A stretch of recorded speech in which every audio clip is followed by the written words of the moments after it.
Kebakaran melanda bangunan tempat usaha barang bekas di Desa Masangan Kulon, Sidoarjo, Jawa Timur. Peristiwa kebakaran terjadi pada Rabu pagi dan menimbulkan kepanikan warga. Api pertama kali muncul dari bagian depan bangunan. Banyaknya material mudah terbakar membuat api dengan cepat membesar dan menghanguskan seluruh isi bangunan serta satu unit mobil pick-up. Jadi ini tempat apa sebenarnya, Pak? Rosokan. Rosokan. Jadi pada waktu kejadian itu ada orang nggak? Nggak ada, ini kan kosong. Cuma Kosong. gudang. Terus kira-kira tadi penyebabnya ada dari mana awalnya tuh? Dari sini pojok sini kan listrik itu kabelnya dulu pernah dulu pernah juga begitu. Tapi Api baru bisa dipadamkan setelah 3 unit mobil damkar dikerahkan. Tidak ada korban jiwa dalam peristiwa ini, sementara kerugian ditaksir lebih dari 200 juta rupiah. Dari Sidoarjo, Jawa Timur, Pramono Putra, iNews melaporkan.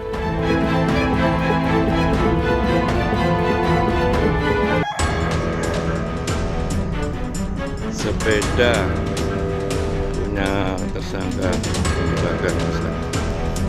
Inilah penampakan sebuah sepeda motor yang dibakar oleh warga di perkampungan Desa Gersempal, Kecamatan Omben, Kabupaten Sampang, Madura, Jawa Timur.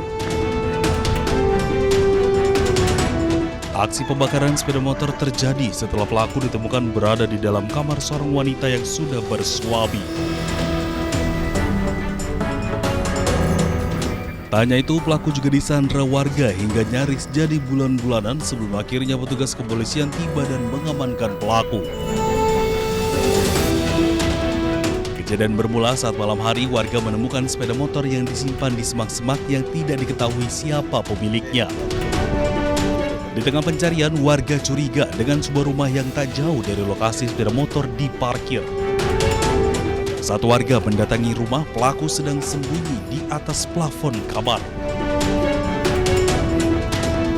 Warga merasa emosi sehingga menyandra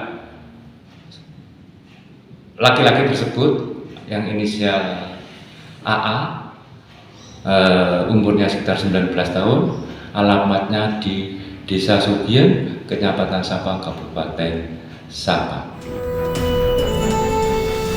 Berdasarkan hasil keterangan petugas, pelaku memang berhubungan intim dengan wanita saat suaminya sedang tidak ada di rumah.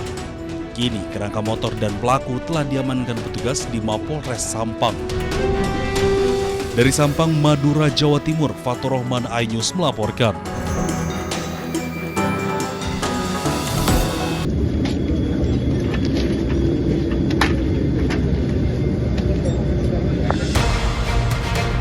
Proses evakuasi korban pertama jatuhnya pesawat ATR 42500 di kawasan Gunung Bulu Saraung, Kabupaten Pangkep akhirnya berhasil dilakukan.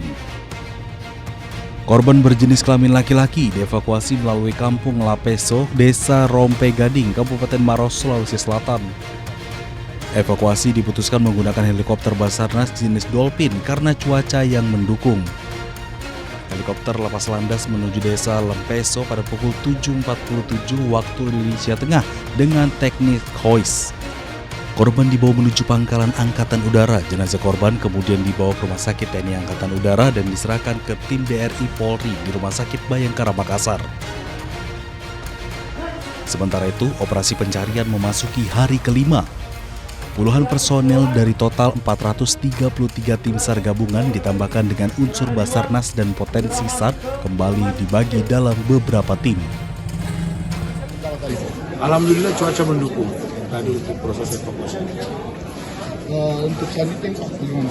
Untuk selanjutnya kita akan membagi beberapa tim yang tadi yang 30 dari 433 dan ditambahkan dengan anggota dari Basarnas dan potensi tim SAR gabungan akan melanjutkan pencarian di sekitar Lampeso. Pencarian hari kelima ini tetap difokuskan pada safe area yang telah ditentukan sesuai rencana operasi. Tim SAR juga kembali melakukan penyisiran di sejumlah titik yang dicurigai meski memiliki tingkat visibilitas rendah. Dari Kabupaten Pangkep dan Makassar, Sulawesi Selatan, Udin Syahrudin, Wahyu Ruslan, iNews melaporkan.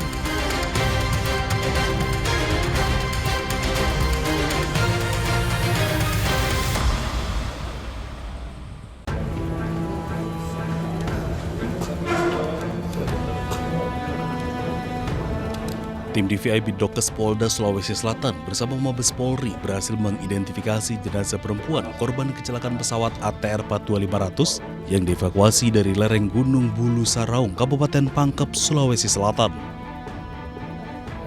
Hasil identifikasi memastikan jenazah tersebut adalah Florencia Lolita Wibisono, perempuan berusia 33 tahun yang merupakan kru pesawat ATR 42500. Proses identifikasi meliputi pengambilan sidik jari, pemeriksaan data gigi, properti yang melekat pada jenazah, serta pencocokan ciri-ciri medis dengan data antemortem. Kami bisa meyakini secara keilmuan bahwa yang bersangkutan adalah Florencia Lolita Wibisono, sebagaimana disampaikan oleh Kabid Humas tadi. Jadi kami yakin, seyakin-yakinnya berdasarkan keilmuan bahwa yang bersangkutan adalah sebagaimana tersebut. Terima kasih.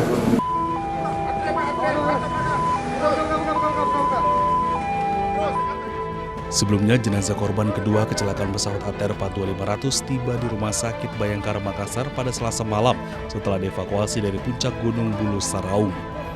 Setibanya di rumah sakit, jenazah langsung dibawa ke ruang jenazah untuk penanganan lebih lanjut oleh tim DVI Bitdokes Polda Sulawesi Selatan.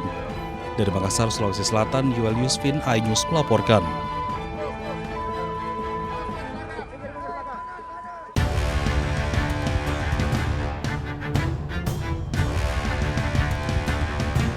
Setelah lebih dari 24 jam diperiksa, Bupati Pati Sudewo dan 3 orang lainnya ditetapkan sebagai tersangka kasus jual beli jabatan. Para tersangka akan ditahan selama 20 hari ke depan di Rutan Cabang KPK Gedung Merah Putih. KPK juga menyita uang sebesar 2,6 miliar rupiah sebagai barang bukti. Tim KPK juga turut mengamankan sejumlah barang bukti berupa uang tunai senilai 2,6 miliar yang diamankan dari penguasaan JAN, Jion, Yon, dan SDW. Kemudian setelah ditemukan kecukupan alat bukti, Komisi Pemberantasan Korupsi menetapkan 4 orang tersangka sebagai berikut. SDW, Bupati Pati periode 2025-2030. YON, Kades Karangrowo Kecamatan Jakenan. Jion, Kades Arumanis Kecamatan Jaken. Dan JAN, Kades Sukorukun Kecamatan Jaken. Selasa pagi, Bupati Pati Sudewo tiba di KPK usai terjaring operasi tangkap tangan yang dilakukan di Jawa Tengah. Selain Sudewo, ada 15 orang lain yang ikut diamankan.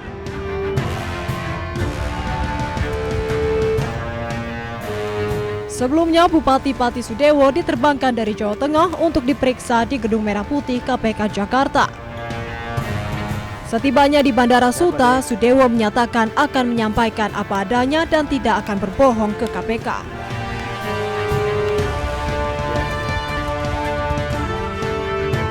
Sudewo terjerat KPK berkaitan dengan jual beli jabatan perangkat desa di Kecamatan Jaken, Kabupaten Pati.